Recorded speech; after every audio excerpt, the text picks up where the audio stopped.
I wasn't invited to my cousin's wedding. My dad said it would just be awkward. My uncle said I'd thrown away my future for a pipe dream.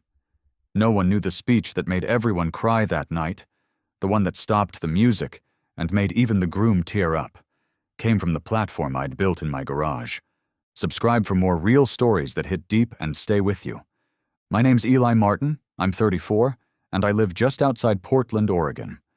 4 years ago, I walked away from a fast-track legal career. Corner office dreams, six-figure salary, all of it. I left after a panic attack in a courthouse bathroom and haven't worn a suit since.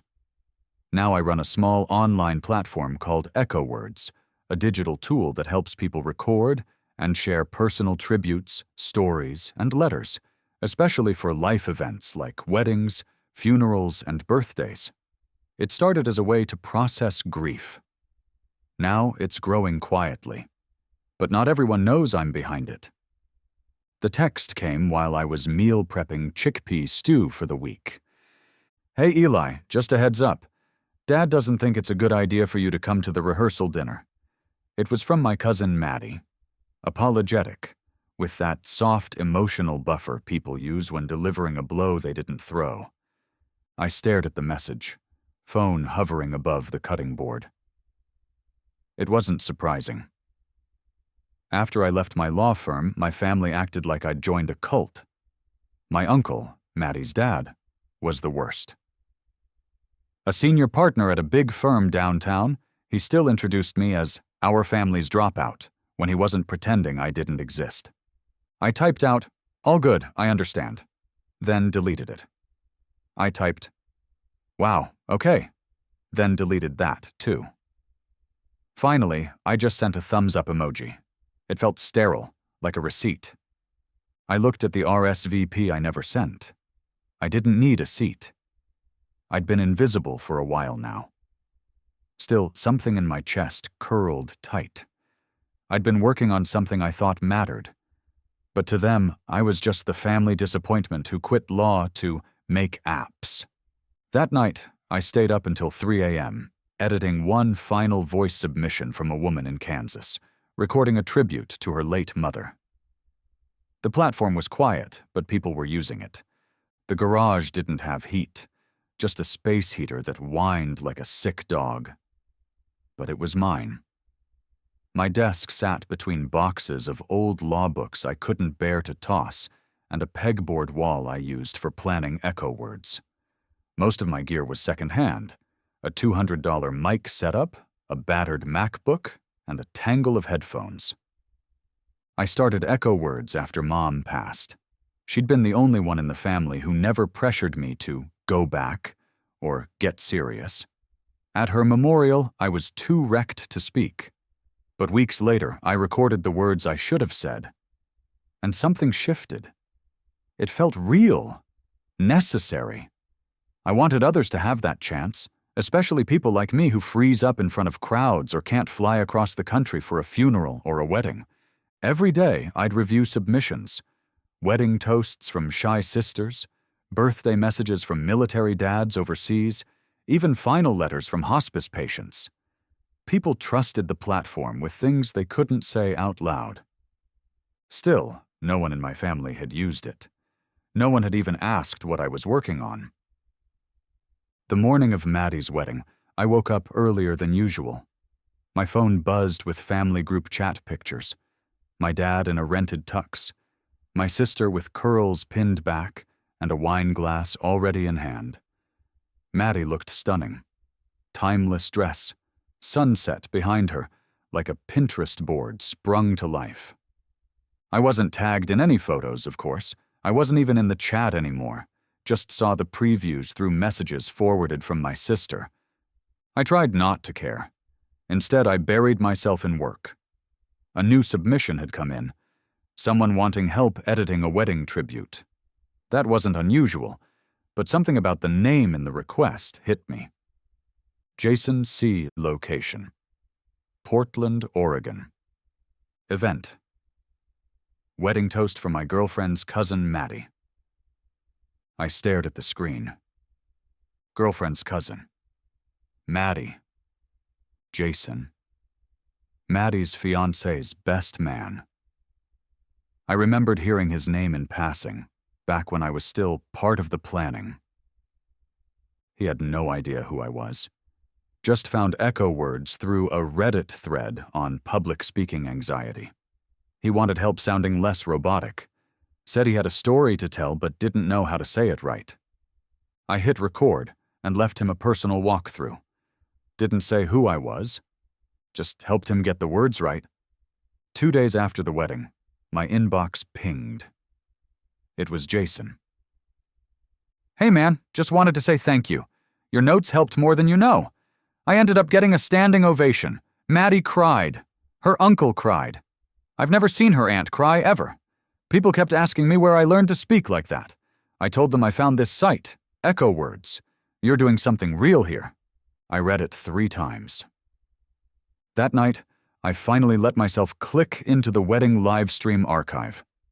I hadn't planned to. I told myself I didn't care. But when Jason stepped up to the mic in front of 100 perfectly dressed guests, I leaned closer. He opened with humor, then pivoted into a quiet, stunning story about Maddie's late grandmother, how she used to leave voice messages full of love and tiny life lessons. Jason weaved it into a message about love, time, and what we leave behind.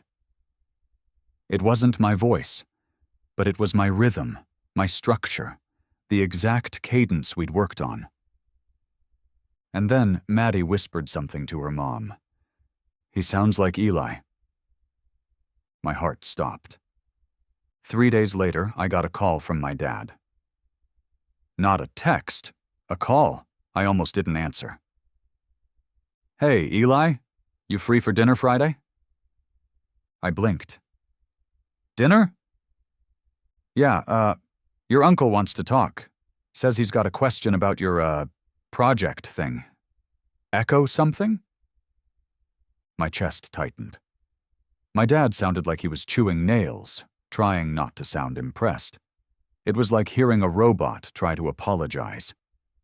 At the restaurant, my uncle, Mr. Corner Office, didn't make eye contact at first. But after the appetizers, he leaned in and asked, "That speech, the one Jason gave, that was your work, wasn't it?" I didn't answer right away. "I help people express what they're too afraid to say," I said finally. "That's what Echo Words does." He gave this tight nod, like a man swallowing pride dry. "My wife cried," he said, almost a whisper. "Said it was the most meaningful speech she'd ever heard. She made me watch it twice." Then, for the first time in 4 years, he looked me straight in the eye. "You ever thought about doing something like that for law firms? We're terrible at humanizing our clients." I almost laughed. Almost. The next morning, my sister forwarded a screenshot from the family group chat. Uncle Dan had posted a link to Echo Words. No context, no snide comments, just the site. Then came a flurry of confused replies. Aunt Trish. "Wait, isn't this what Jason used for his speech?" I loved that. Dad. "Is this Eli's thing?" Cousin Lauren. "That's the guy who made the tribute site I used for Grandpa's birthday last year. I didn't know it was his." Maddie. "OMG, this is what I meant when I said Jason sounded like Eli." Then, silence. A long one. And finally, from Maddie. "Well, I think we owe him a thank you. That speech changed the whole night." I stared at the screen, coffee going cold. I wasn't in that chat. But I didn't need to be. For the first time, they weren't talking about me like I was a warning sign. They were talking about my work, and realizing they'd already been touched by it, without ever knowing I was behind it. A week later, I got a message through Echo Words. "Hi, Eli. I wasn't sure how to reach out to you directly, but I wanted to say thank you. I've been part of this family for 25 years, and that wedding toast was the first time I saw so many of us feel something together. It was beautiful, and it felt like you were part of it. whether you were in the room or not. Also, would you be open to helping me create a tribute for my mother's 80th birthday next month? She doesn't know how to record anything, and I think this would be incredibly special. I read it twice, then 3 more times. I remembered the look she gave me at Thanksgiving 2 years ago. The one that said, "Get a real job." Now she was asking for help, not just as family, as someone who believed in what I made. And she didn't even ask for a discount. Maddie hosted a small post-wedding dinner at her place, just close family, no fanfare. To my surprise, she texted me directly, "You should come." Really? So I did. There was a long pause when I walked through the door. Dad gave a half smile, Uncle Dan gave an actual nod. No jokes, no backhanded comments, just room at the table.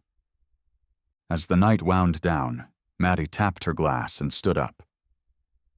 "I want to thank someone who wasn't at the wedding, but who was there in a big way." Everyone looked around, confused. "I've known Eli my whole life. He's quiet, stubborn, and apparently good at keeping secrets, like building something that makes people cry at weddings." Soft laughter. "He helped Jason find the words.